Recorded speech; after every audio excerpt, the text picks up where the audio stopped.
Hi, my name is Alyssa, I'm Jenna. I'm Miranda. and we are here talking about the movie Crash.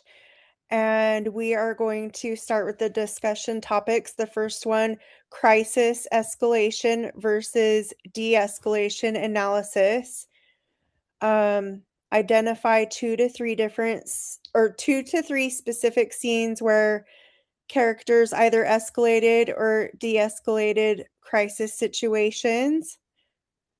For me, I feel like one of the crisis situations that stands out to me the most was when um the the wife of like the lawyer or the like prominent man in government or whatever hit into the back of the Asian lady and like she got out of the car. I mean, there's so many things in this movie that are like crisis and escalation, but this one just pops into my mind. She gets out of the car and like instead of asking like the Asian lady like are you okay? What's going on?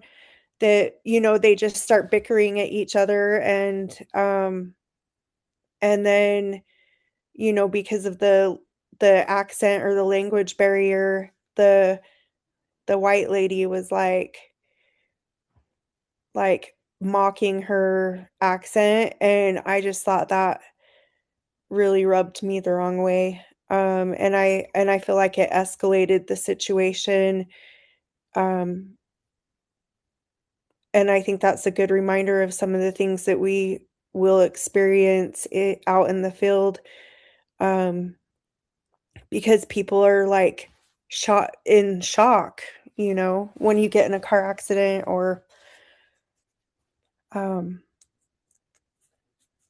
things like that. What about you guys? What scenes stuck out to you? Um, for me, definitely one of the scenes that stuck out was the Persian man when he grabbed the gun to go get that the guy who had repaired his door. Not gonna lie, straight up burst into tears during that part. Me too. Um, Yeah.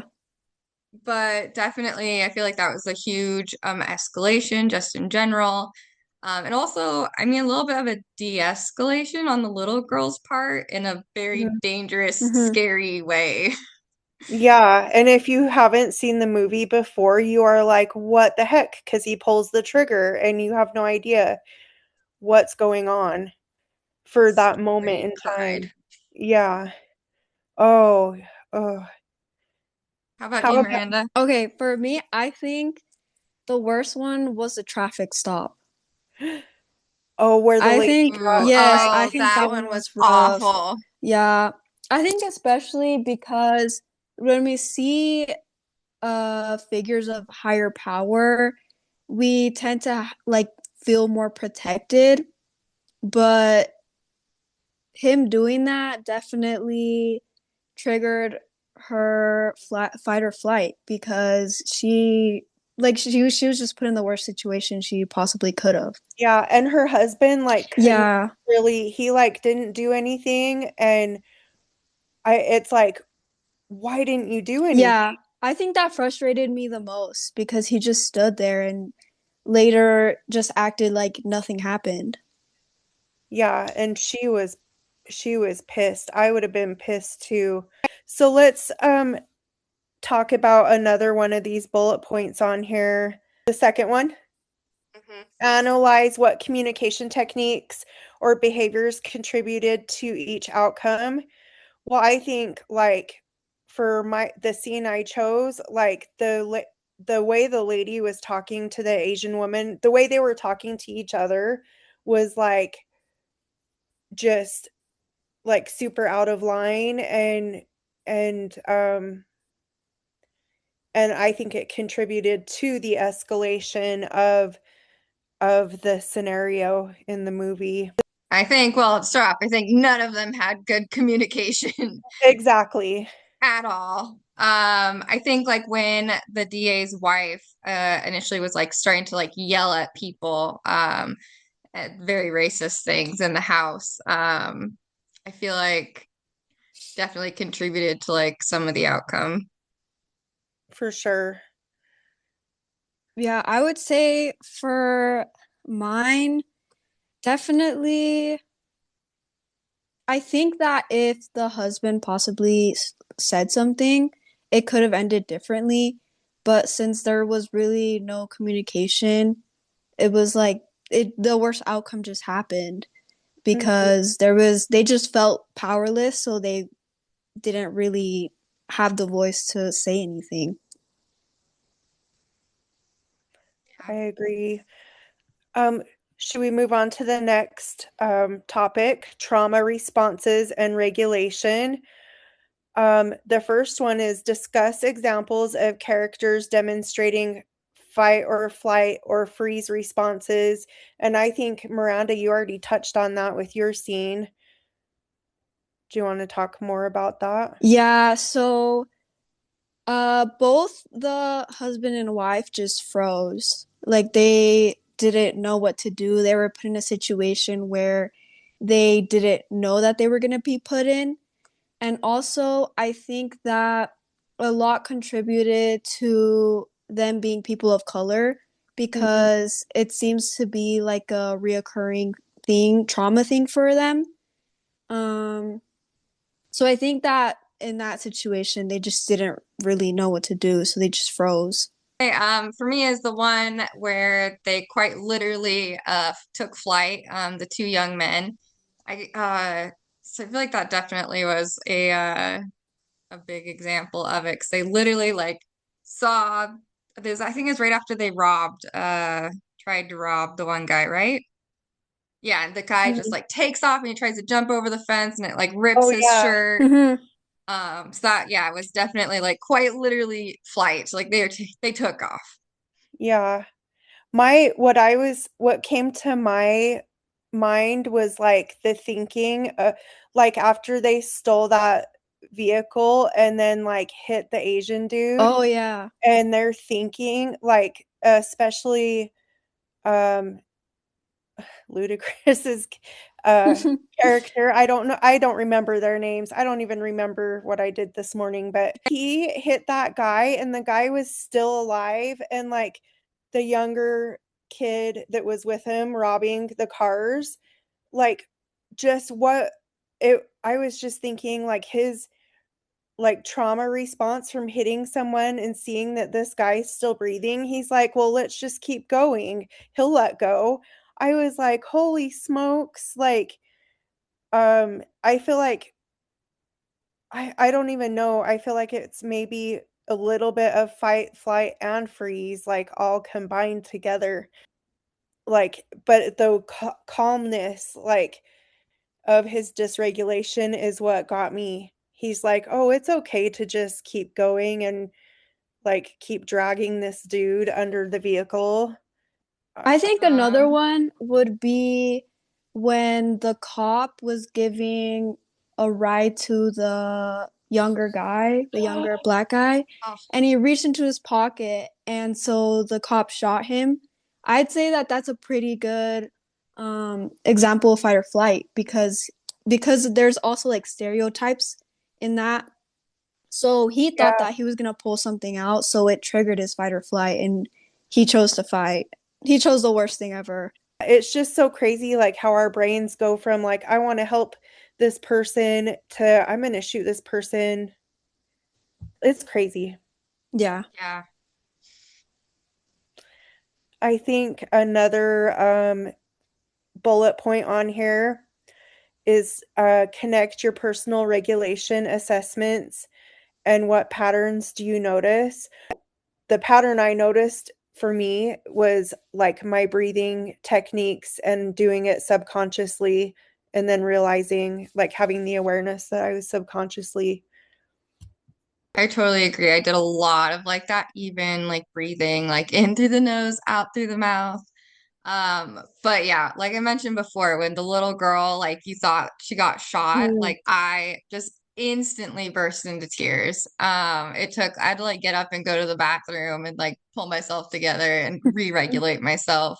Especially Um, when you have kids, like, mm, yeah, it was that one was brutal. So I think that put like my regulation skills like to the test for sure. The discrimination and racism and stereotyping definitely got me the most dysregulated. I had to pause several times and like remind myself that it's a movie because I would get mm, heated. I'm like, no way. But I don't know. I think that it was just like because I didn't think that that was going to be included in the movie. I kind of more so because of the title, you think it's going to be a movie about like a really bad car crash or something, but it's not about that. yeah, So, yeah. that was definitely, the all of the racism in there was really hard, really, really hard to watch. And especially even like the two guys that rob, like, are being racist towards white people and but saying white people are racist. Hmm. It was just like it's like none of it was good. I was all over the place. Yeah. My husband got really mad at one point. I watched him watch, I made him watch it with me. But he was like, "Why does the like racist guy get the redemption arc by saving her at the end?" And I was like, Yeah, "Yes." go to number 3. Bias and cultural competency in crisis response. Um, I identify scenes where personal bias impacted crisis intervention attempts. Um, I think like when the car was flipped over and he was trying to save her again, I was like come on lady, just let him save you. But I could see where she was coming from, like, don't touch me, you filthy, don't put your hands on me. Like, I'd rather die, I'd rather be here, until she like kind of had like the realization of like what was happening. um it's still like I wanted that movie to go longer in a sense to see if like that would actually changed that cop's position on his bias and lack of cultural competency towards individuals. Yeah. I don't know. I totally agree with all of that. That was the same scene that kind of stood out to me. And then yeah, I had the same reaction. I was like, no, like just like just let him save you. But at the same time, like, ooh, I would not want that guy to touch me either. Yeah. Mm, I would say the scenes that I'm most connected with were the ones where there was just discrimination or racism because as a person of color, like I've seen that happen to people close to me. I've seen it happen to me. And it's just frustrating to see other people in that situation, but you also understand why they take it because you really do feel so powerless in situations like that. So it would, yeah, it was a little bit hard to watch. Yeah, Yeah. I agree. And thank you for your perspective, because I haven't had to experience much of that. Mine was more of like environmental type uh shunning, like growing up poor and stuff like that. The second bullet on number 3 is discuss how characters' social locations, so race, class, etc., affected their crisis experiences. Um, I need to think on this one for a second. Does anyone have anything on that? I mean, I think in general, it all affected kind of their response to the crises.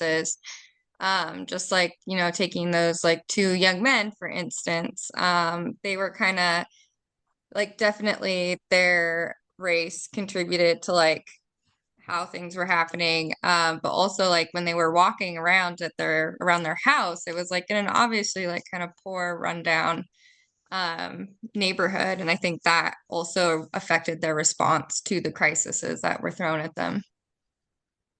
Absolutely. I think when it's crazy, like the locksmith moved out of a bad neighborhood, so like bad stuff wasn't going to happen to his family. He was my favorite character out of Yeah. that whole Same. movie.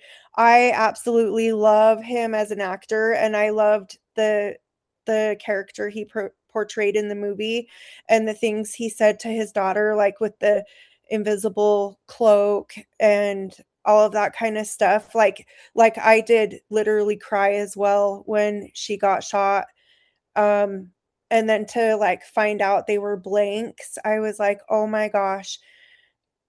I was really happy like that it happened to my favorite character from the movie, that like he had like the racism from the the lady when the DA's wife at house, when their locks got changed, and then like with the um from the Persian guy, and like just all these like terrible things handed to him, and came out stronger in the end. Mhm. Yeah, I was gonna take that example too because I think that also for I think that it really affected the daughter too because it looked like she had trauma because she'd be like, no, like there's someone shooting Yeah, outside. for systemic versus individual crisis factors, do one of you want to pick a bullet point on there? I mean, I guess we could choose the second bullet point. So discuss the ripple effect of crisis events on families and communities. I think everyone in that movie was interconnected. And so it Yeah. just kind of that I feel like the movie itself was kind of like the big ripple effect that everything has. You could definitely see that from like every single part affected another part of it. Like it's kind of wild. Okay, can I actually speak on the first one? Go The ahead. first, Yeah. okay. So the bullet point is analyze how systemic oppression and social issues contributed to individual crisis situations. So I want to say that this is very relevant with the Persian guy. And because this movie is post 9/11, I think that really contributed Oh a yeah. lot to it. Because in the beginning, the clerk that was helping the family with the guns, he was being extremely xenophobic towards them Hmm. and was calling them like Osama. And I think that really contributed to the systemic roots. Hmm. And how relevant is that too for that time period? Like the movie was just 3 or 4 or just Yeah. after that actual event. And so that's like on everybody's minds in that era, in that time frame of when the movie was made. Yeah, that was the exact same one that I had been thinking of too. Hmm. That was I feel like the one of the more obvious ones, and it's just yeah, it was a good one. It was. All right. Professional application. Um, let's see. I'll touch on the first one. If you were the crisis worker in 2 to 3 specific scenes, what would you have done differently? Yeah. Um, I think in honestly a lot of the situations, I think just staying calm because I think that uh the client or the person in crisis can really mirror or you can really mirror. So Mhm. I think that it's so important to remain calm and not even like even if you're freaking out inside, not even let them see that in your eyes or anything because then they'll start freaking out. So I think that it's very important to just stay calm as much as possible so that they can feel like there's stability. Yeah. Yeah, I totally agree with that, especially as far as like de-escalation goes. If you get all hyped up and you're like feeding into it, they're not going to become de-escalated, and it's only going to make the situation more unsafe.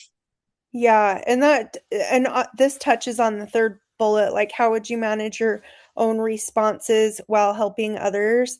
And you're absolutely right, both of you. Like, stay calm, cool, and collected, and try to be as professional and helpful as you can be to the situation, because when you're walking into that trauma situation, you don't always know all of the facts um, right away. And so you just kind of have to, I would imagine, go with the flow while following protocols for whatever agency you work for or whatever. But oh, Yeah, I mean, stressful. yeah, it is. I mean, also going with the third bullet point, so the um how I manage my responses is really like just falling on those same techniques I use like during the movie, is like staying like making sure that I'm like remembering to breathe. Mhm. And that like honestly helps more than anything. Is because like I tend when I get like anxious or like hyped up, I like tense. And so just staying calm, breathing, it just makes my whole body relax and then I can exude that. And I think also like the safety considerations, bullet point too, like you have to kind of go into these scenes and like kind of always just look at your surroundings and see what's happening, because if you got in between, like for example, the Asian lady and the white lady, like somebody could have pulled a knife, or you could get hurt and others could get hurt too. You just have to always like consider different scenarios, I guess, without trying to overthink it, and be paranoid. Sweet. Oh, it's hard. This movie was really, like, activating for me, and, for some personal reasons, and I had a hard time watching it, but I'm glad I did. It was a really good movie. Good. All right. Thank you so much for anyone who's watching.